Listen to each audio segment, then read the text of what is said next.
Hello, everybody. Today we are going to have a lesson and activity related to MLA. So we're going to teach you what that is. Mr. Muller has prepared a section of this video where he's going to explain why we need to use MLA. And then I'm going to do a part where I explain how to do MLA. So let's get to it. All right, welcome everybody. So we're going to be looking at why we should care about addresses. So we have an address right here. It's kind of hard to tell where it's at in the world. Get a couple different hints from this MN, from Broadway, but not 100% sure. There's a lot of Broadway streets. But if you put the address in the right order, then it's super easy to find. So 60 East Broadway, Bloomington, Minnesota, 55425. So then you can end up getting where you need to go. So you can get sources from all over the world. And your reader wants to know how you got there. A citation is like an address.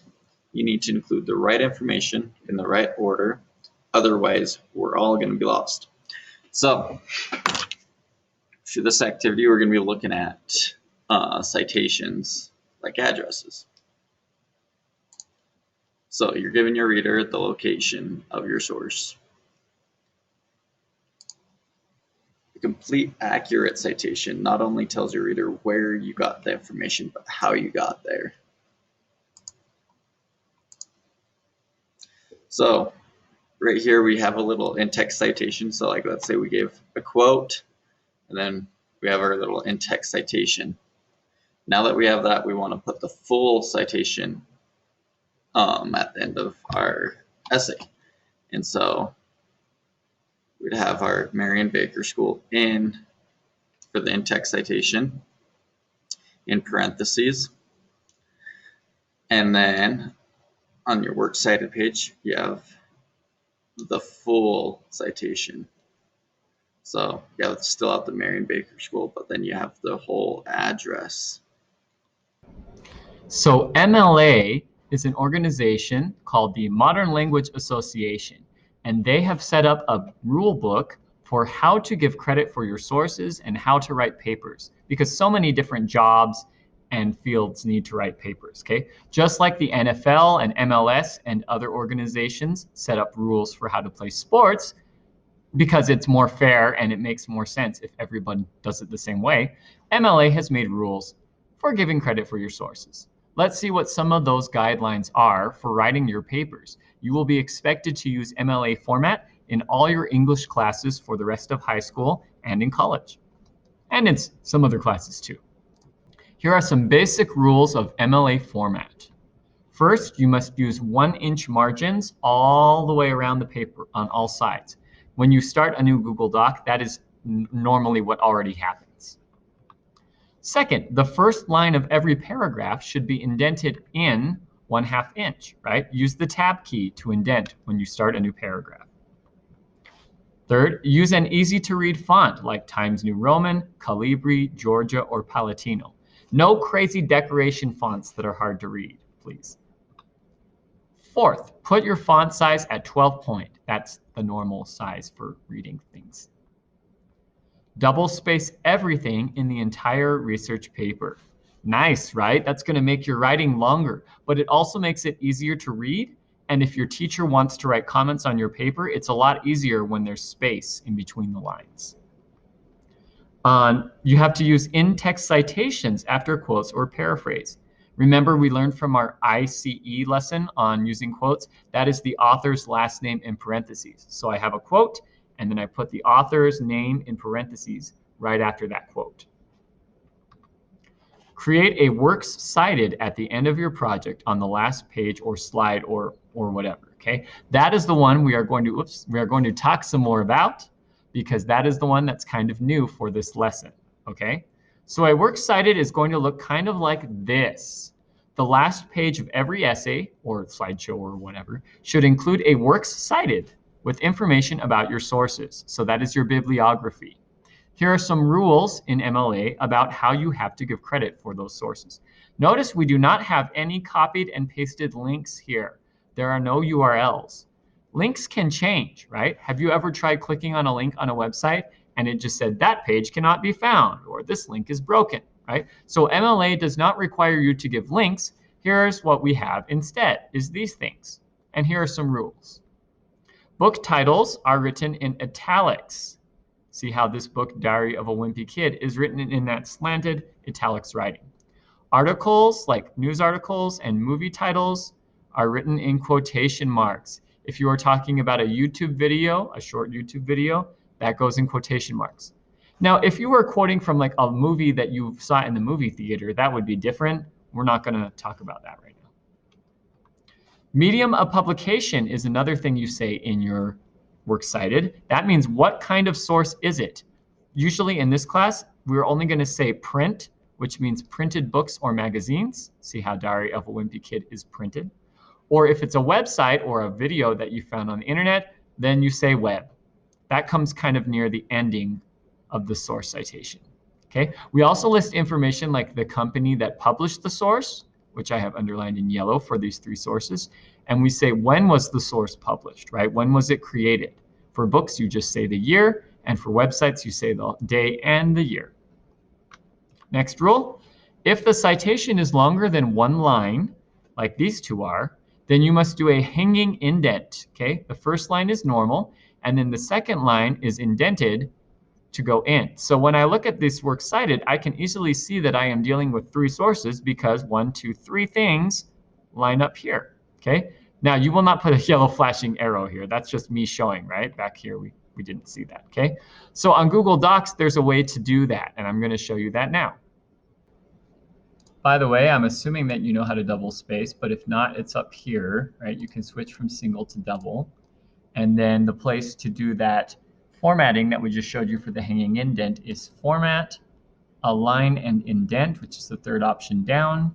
Indentation options, go to Special, choose Hanging, make sure it says 0.5 by default, and voila! Now every source that is longer than one line will automatically get a hanging indent. All right, now the last page also is going to start the citation with the author's name usually, right, if an author is listed. When you do your in-text citation earlier in your essay or your slideshow or whatever, right, in your quote paragraph, what you are going to put in those parentheses is going to be whatever you wrote first for the line on the works cited citation, and that's usually the author. So if I share a quote from Diary of a Wimpy Kid, after the quote, I'm going to put Kenny. If I quote this article about Thomas Rawls powering the Seahawks to win over the Lions from 2017, what I put in the parentheses is or, because that's the last name of the author. If I quote from the movie that was too scary for baby James from the Odd Ones Out YouTube channel, I would put, I think for this one I could just say Rawlison or James Rawlison. I could do either one. But you're always going to use this first word from the source citation as your in-text citation. This is why many researchers will actually create the works cited at the beginning of the project, even before they finish writing the essay or making the movie. If they know they are going to use all of these sources, they will make this at the bottom at the very beginning so that they can easily see, okay, yeah, these are the things I am going to use when I have to quote them. Okay, so we're going to go ahead and see some works cited in action. So we've got a Google Doc that we have made available on Canvas through the module links, and it has three types of sources that are going to be used really commonly by you. Books. Well, honestly, we don't use books a ton for citations nowadays, but they're really easy to learn. They have only a few parts. Web pages will be the most common. And then you've also got videos, which are very similar to web pages, but have a couple of extra things you do. So for your particular project, I'm guessing everybody's just going to need web pages. A couple people might have found some cool documentary videos that you want to quote from, but it might not be the case. Pay attention to the order that things go in. There are certain things that are the same for all three of these, so I'm going to walk you through that really quick. There are also some extra tips up here for extra additional information, okay? First off, the author's name always comes first. Who made this source? Put the last name, then the first name. The person gets the credit because the person used their brain to make the source. Then you're going to say the name of the source. If it's a book, the title of the book in italics. If it's a website, the title of the web page in quotation marks. If it is a video, title of the video in quotation marks. Next up will be, where does this source come from? So if it's a book, say the city it was published. If it's a website, say the name of the website, right? You're looking at a certain page on a bigger website. If you're reading a news article, what website is the news website, okay?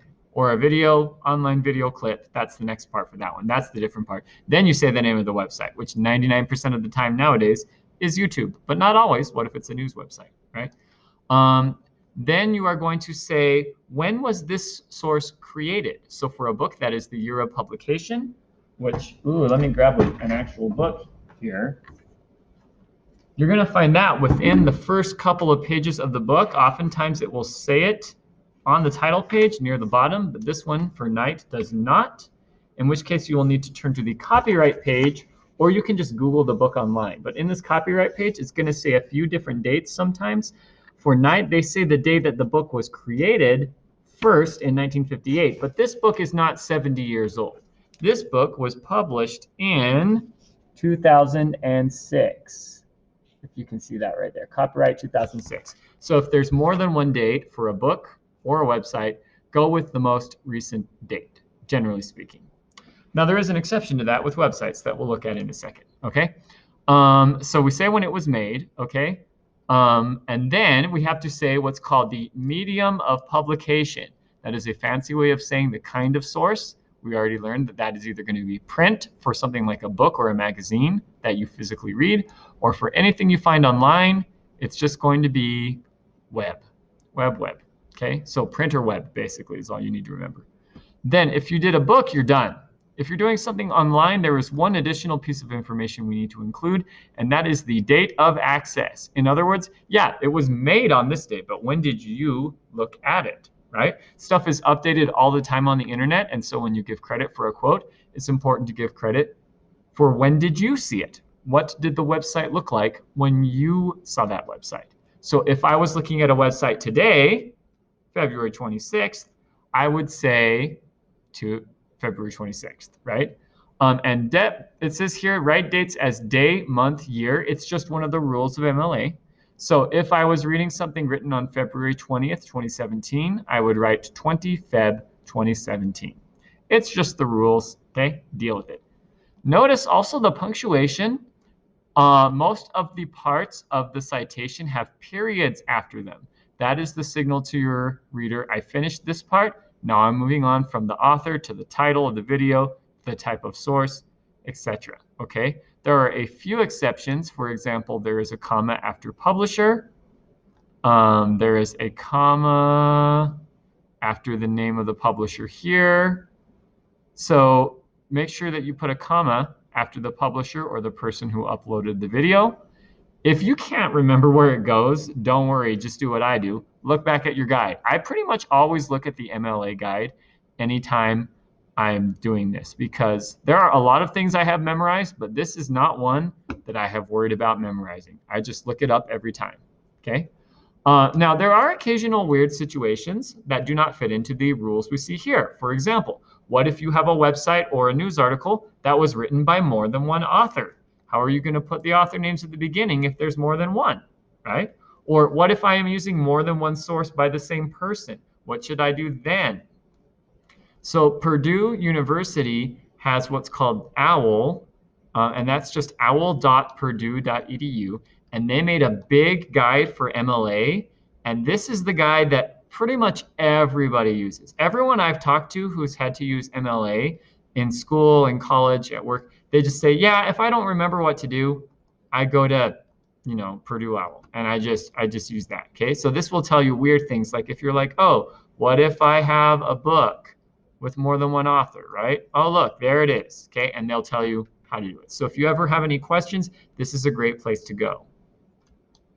Last but not least, there are some things online that claim to be MLA citation generators. They say that if you go here and you tell them what kind of source you're using, you can just paste in the website URL and they will automatically generate a citation for you. You can try using one of these if you want, but I have a warning. I have found many mistakes when they do this. Sometimes they put things in the wrong order or they leave important things out because the computer is not as smart as you. Okay, so if you try using one of these, you have to double check it afterwards, compare it to the citation guide, and make sure that all the pieces are there. If something is missing, or if they did not italicize or put periods in the right place, or any of that picky stuff, you have to go back and fix the mistakes. Okay, just a word of warning there. So that pretty much summarizes things as far as the basic rules of MLA citation. You're going to have a practice activity if you're a distance learner, which is a Kahoot jumble where there are some citations for sources and they're all mixed up into different pieces. So you will need to open up a tab with the citation guide that I just showed you on Google Docs, and you will open up a new tab with the MLA game, and you will use the guide to figure out the answers on the game. Or maybe use two devices, right? Use your phone and the computer if you can. That will be easier. Or if you can print the MLA guide, that might make it even easier, okay? After you feel confident with MLA and the Works Cited page, you have an assignment to create an MLA Works Cited for your research project.